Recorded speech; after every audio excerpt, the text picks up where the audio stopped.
What's up, world? It's your boy Jaron Ikner back again for another video for Starstruck TV. This time with a late night drop, as Eminem has dropped another album. Music to be murdered. Music to be murdered by Side B. This album contains, I think, 16 tracks, brand new. Apparently, the B-sides is track the album that he put out at the top of this year. I will actually say this: I'm pretty impressed with this album on the first listen. I think that the thing that Eminem forgets to do the most when he makes music is have fun. His last few albums have always been trying to be on the scale of proving something. With music to be murdered by being a little bit more in line with what Eminem usually does, but Kamikaze was basically a response to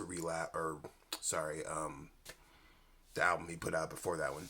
And the issue is that Eminem, at some point in time after Revival, the name of the album I was thinking about, he seemingly forgot to have fun.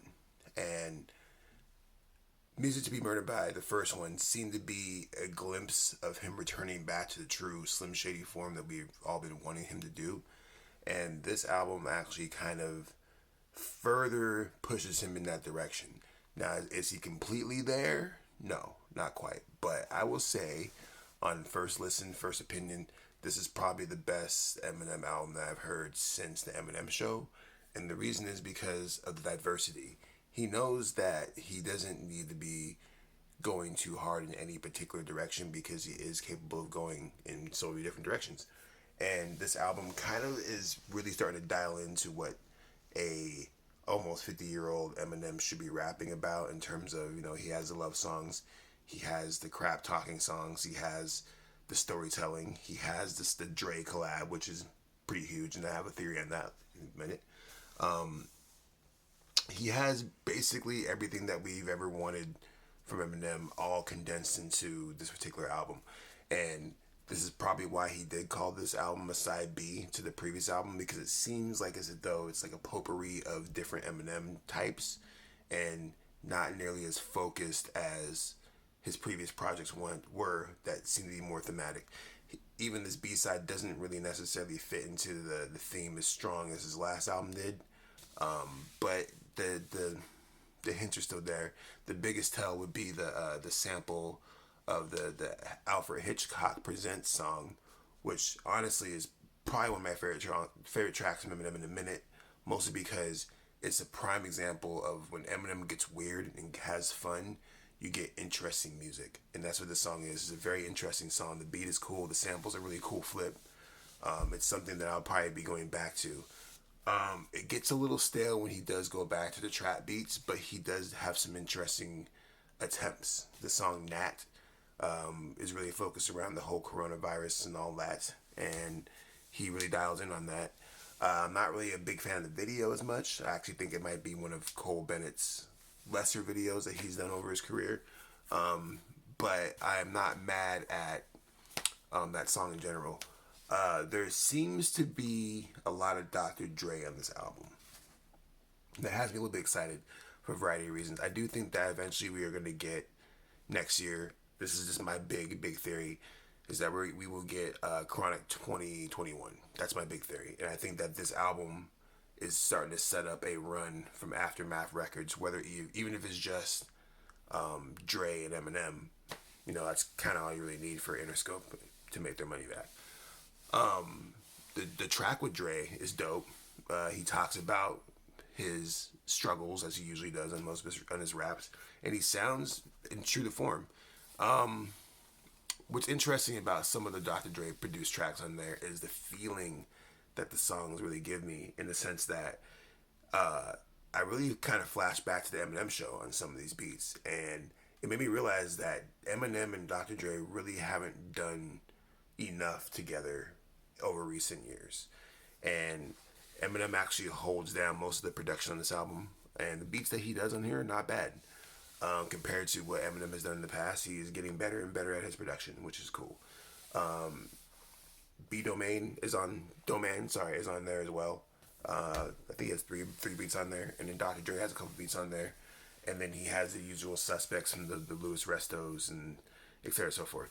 All in all, I'm not really mad at any of the beats on here. I think that usually there's always a couple of beats on there that like just annoy the hell out of me, but for the most part, it's pretty down the middle. It's like Eminem just threw a pitch down the middle, hoping to get the strikeout, and I think that he did a pretty good job. This is, for me, sonically speaking, this is a better album than To Be Murdered By, because it's more diverse. There's more sounds. There's more interesting attempts for Eminem to be outside of the realm of just rapping over modern sound hip hop. Another example is the last track of the album, at least the B-sides, Discombobulated, which sounds like something from Relapse or from the Slim Shady LP. Very typical Dr. Dre beats, very crazy Eminem flows.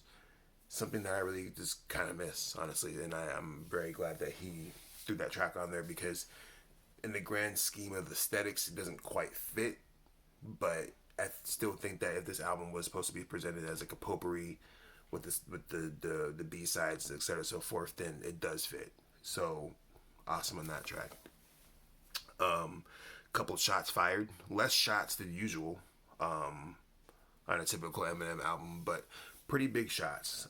Namely, he takes a shot at Tekashi 6ix9ine, and probably the biggest, most shocking diss on there is the diss to Snoop Dogg. I don't not familiar with the whole details, but I do know that Snoop Dogg said some things about him in the past in the interview about him being kind of weird, etc. so forth. It looks like Eminem heard that and basically kind of called him out. I don't really think this is going to really go anywhere in terms of the rap world. I don't see Snoop Dogg hopping into the booth and responding to Eminem, mostly because he's just kind of old. If Snoop Dogg was like a younger rapper, I would expect a diss track here immediately. But, you know, Snoop Dogg, he's earned his slot.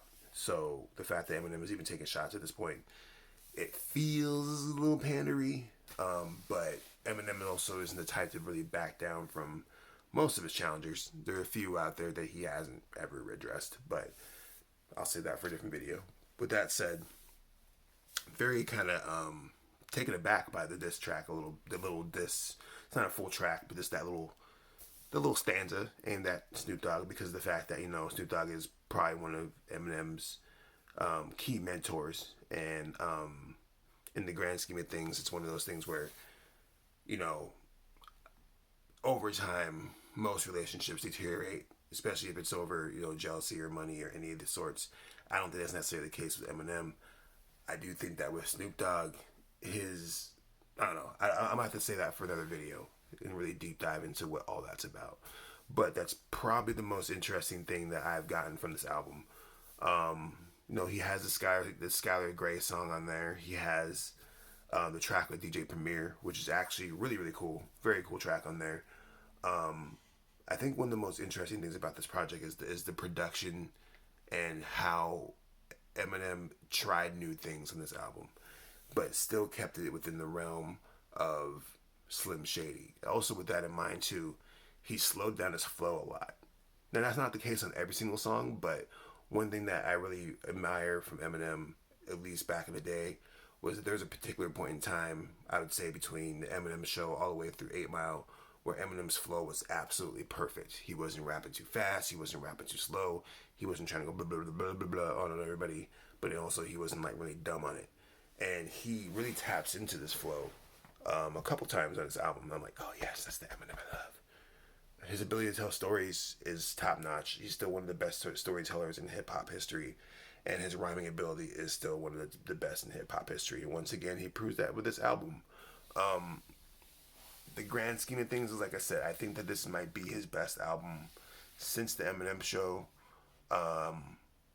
which for some people might not be saying much, because in my opinion, you know, his first 3 albums are 3 of the best hip hop albums of all time. Slim Shady LP, Marshmallow LP, the Eminem Show, and it's a really high bar to reach. And to be dead honest, I'm not sure if Eminem will ever achieve that again, unless he decides to go completely introspective and drops like a 444 Jay-Z type of album, or something of that sort. And I don't think we'll ever truly get that from Eminem, because of the fact that he's always trying to please a wide range. But I will say that on this album, he probably did the best job of doing that in a very long time. But maybe I'm wrong, maybe I'm right. I don't know. Let me know what you think in the comment section. We'll be back with more videos like this. I actually might do a whole video about the Snoop Dogg and Eminem beef and kind of deep dive on that. Let me know what you think. Tell me why I'm wrong. Tell me why I suck. I appreciate y'all. Make sure you like, subscribe, and do all the stuff that people do on YouTube. Thanks for watching. Peace.